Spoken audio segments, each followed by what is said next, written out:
Rutherford Birchard Hayes was the 19th President of the United States. He became president at the end of the Reconstruction Era of the United States through a complex compromise of 1877. As president, he ended Army support for Republican state governments in the South, promoted civil service reform, and attempted to reconcile the divisions left over from the Civil War and Reconstruction. Hayes, an attorney in Ohio, was city solicitor of Cincinnati from 1858 to 1861. When the Civil War began, he left the fledgling political career to join the Union Army as an officer. Hayes was wounded 5 times, most seriously at the Battle of South Mountain. He earned a reputation for bravery in combat and was promoted to the rank of brevet major general. After the war, he served in the Congress from 1865 to 1867 as a Republican. Hayes left Congress to run for governor of Ohio and was elected to 2 consecutive terms, from 1868 to 1872, and then to a 3rd term, from 1876 to 1877. In 1876, Hayes was elected president in one of the most contentious elections in national history. He lost the official popular vote to Democrat Samuel J. Tilden, due at least in part to Southern suppression of Republican votes. It is not known with certainty who won the actual popular vote, but he won an intensely disputed Electoral College vote after a congressional commission awarded him 20 contested electoral votes. The result was the Compromise of 1877, in which the Democrats acquiesced to Hayes's election and Hayes withdrew remaining U.S. troops protecting Republican officeholders in the South. Hayes believed in meritocratic government, equal treatment without regard to race. He ordered federal troops to crush the Great Railroad Strike of 1877. He implemented modest civil service reforms that laid the groundwork for further reform in the 1880s and 1890s. He vetoed the Bland Allison Act, which would have put silver money into circulation and raised prices, insisting that maintenance of the gold standard was essential to economic recovery. His policy toward Western Indians anticipated the assimilationist program of the Dawes Act of 1887. Hayes kept his pledge not to run for re-election, retired to his home in Ohio, and became an advocate of social and educational reform. Biographer Ari Hugenboom says his greatest achievement was to restore popular faith in the presidency and to reverse the deterioration of executive power that had set in after Abraham Lincoln's death. Although supporters have praised his commitment to civil service reform and defense of civil rights, Hayes is generally listed among the high end of the bottom half in historians' rankings of U.S. presidents. Family and early life. Childhood and family history. Rutherford Birchard Hayes was born in Delaware, Ohio, on October 4, 1822, the son of Rutherford Hayes, Jr., and Sophia Birchard. Hayes's father, a Vermont storekeeper, took the family to Ohio in 1817. He died 10 weeks before Rutherford's birth. Sophia took charge of the family, bringing up Hayes and his sister, Fanny, the only 2 of their 4 children to survive to adulthood. Through both his father and mother, Hayes was of New England colonial ancestry. He became a member of the Sons of the American Revolution based on his descent from Daniel Austin and Elias Birchard. Education and early law career. Hayes attended the common schools in Delaware, Ohio, and enrolled in 1836 at the Methodist Norwalk Seminary in Norwalk, Ohio. After briefly reading law in Columbus, Ohio, Hayes moved east to attend Harvard Law School in 1843. Cincinnati law practice and marriage. Hayes moved to Cincinnati in 1850, and opened a law office with John W. Herron, a lawyer from Chillicothe. Hayes courted his future wife, Lucy Webb, during his time there. Hayes had begun his law practice dealing primarily with commercial issues but won greater prominence in Cincinnati as a criminal defense attorney. His political reputation rose with his professional plaudits. Hayes declined the Republican nomination for a judgeship in 1856. Civil War, West Virginia and South Mountain. As the Southern states started to secede after Lincoln's election to the presidency in 1860, Hayes was lukewarm on the idea of a civil war to restore the Union. Considering that the two sides might be irreconcilable, he suggested that the Union. Returning to private practice, Hayes formed a very brief law partnership with Leopold Markbright, lasting 3 days before the war began.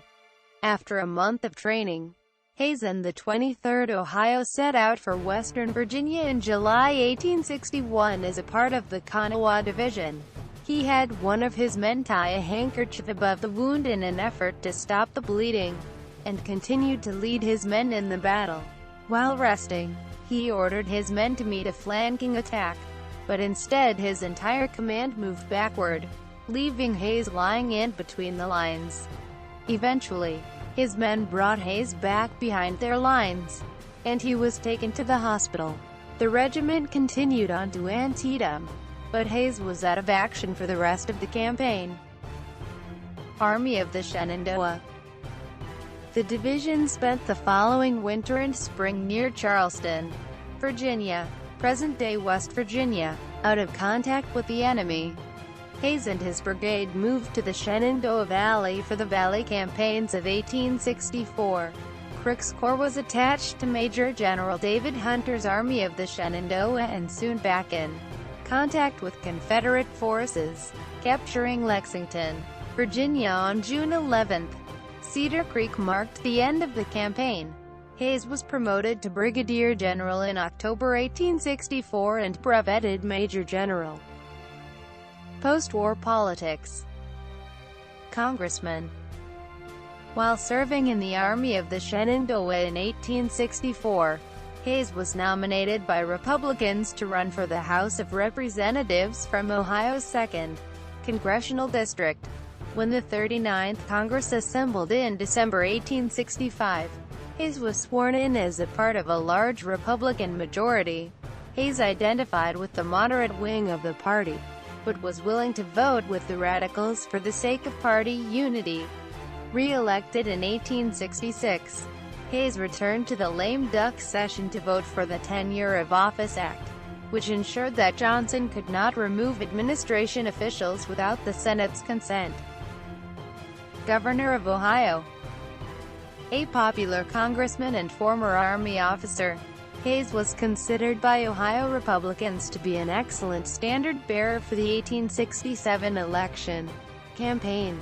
As a Republican governor with a Democratic legislature, Hayes had a limited role in governing, especially since Ohio's governor had no veto power.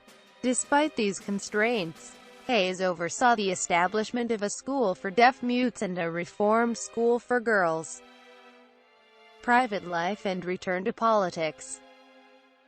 As Hayes prepared to leave office, several delegations of reform-minded Republicans urged him to run against the incumbent Republican, John Sherman, for United States Senate. Hayes hoped to remain out of politics in order to pay off the debts he had incurred during the panic. But when the Republican State Convention nominated him for governor in 1875, he accepted. Election of 1876. Disputed electoral votes. On November 11, 3 days after Election Day, Tilden appeared to have won 184 electoral votes, one short of a majority. If either candidate could be awarded the 20 disputed votes, he would be elected president. There was considerable debate about which person our House of Congress was authorized to decide between the competing slates of electors, with the Republican Senate and the Democratic House each claiming priority. As the March 4 inauguration day neared, Republican and Democratic congressional leaders met at Wormley's Hotel in Washington to negotiate a compromise. Republicans promised concessions in exchange for Democratic acquiescence in the committee's decision.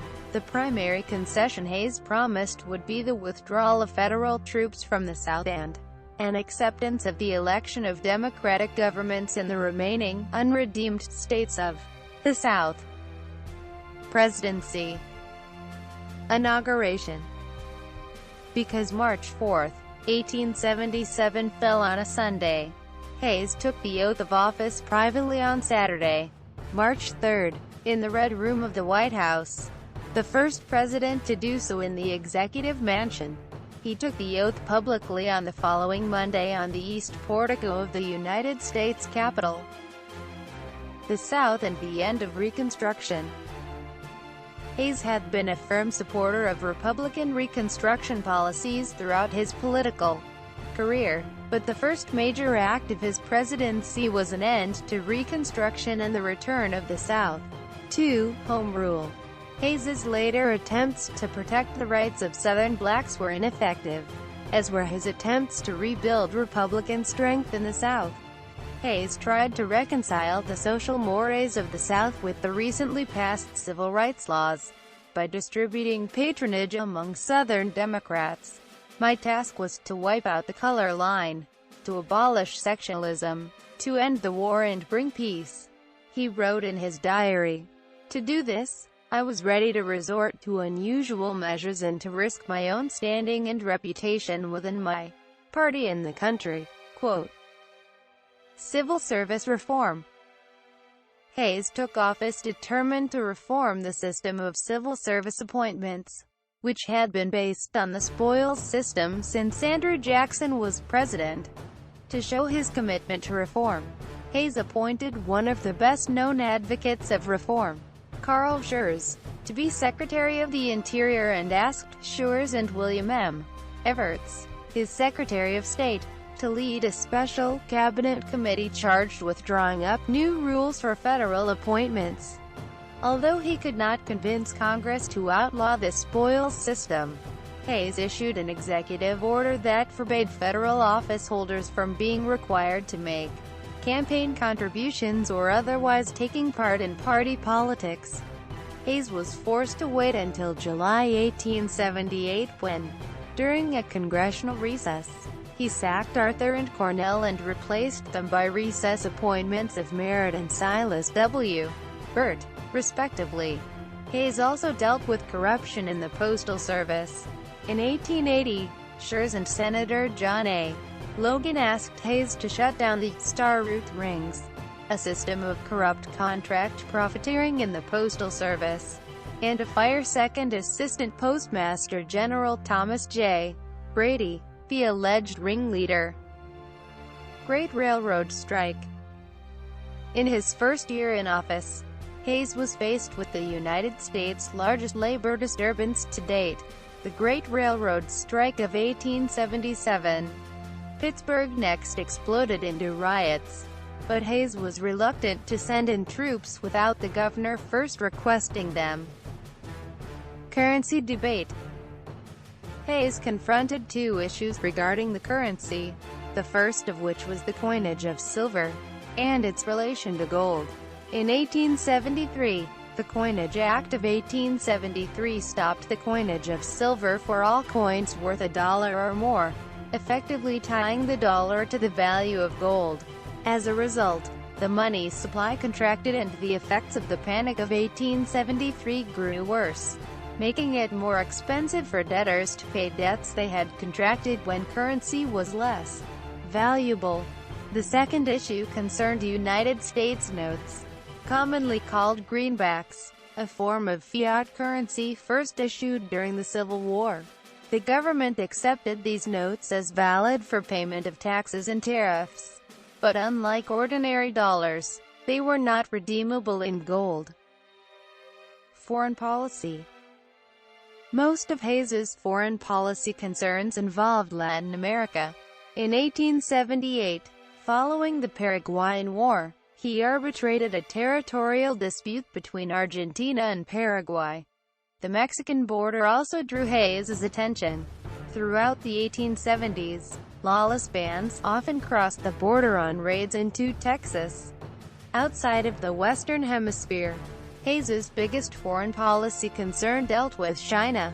In 1868, the Senate had ratified the Burlingame Treaty with China, allowing an unrestricted flow of Chinese immigrants into the country.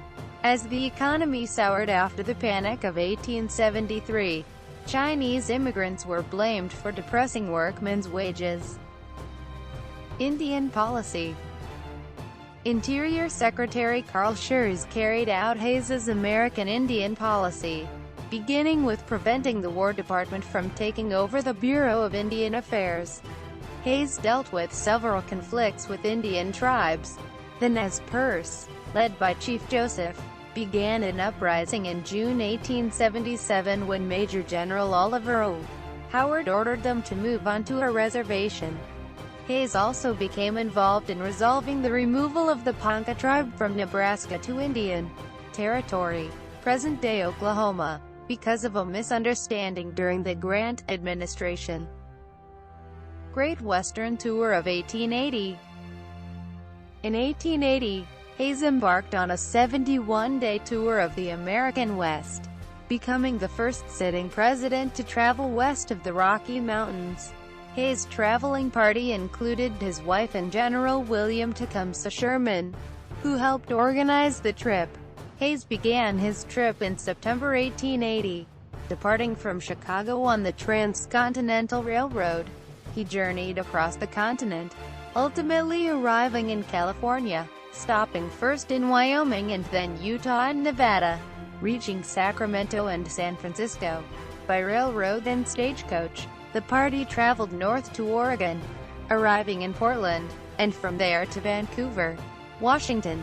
Going by steamship, they visited Seattle, and then returned to San Francisco. Hayes then toured several southwestern states before returning to Ohio in November, in time to cast a vote in the 1880 presidential election. Hayes's White House.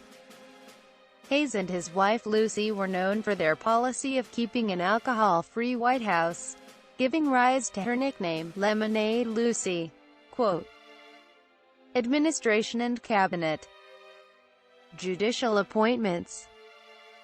Hayes appointed 2 associate justices to the Supreme Court. The first vacancy occurred when David Davis resigned to enter the Senate during the election controversy of 1876. On taking office, Hayes appointed John Marshall Harlan to the seat, a former candidate for governor of Kentucky. Harlan had been Benjamin Bristow's campaign manager at the 1876 Republican Convention, and Hayes had earlier considered him for Attorney General.